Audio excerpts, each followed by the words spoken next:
नमस्कार दोस्तों, आज मैं गले के रोगों के लिए विशेष आसन बता रहा हूँ। पहला आसन है हलासन। आप लेट के पैरों को ऊपर उठाएं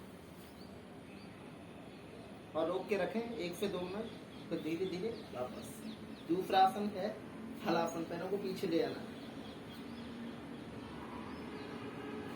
वापस। तीसरा आसन सेतुवन, पैर को हील के पास पकड़ के ऊपर खींचना, पेट को, वापस। फिर फोर्थ आसन और फिर उष्ट्रासन। ये से पहले अर्ध उष्ट्रासन था, ये पूर्ण उष्ट्रासन है। ऐसे तो एक एक आसन को आप 1 से 2 मिनट करें। धन्यवाद।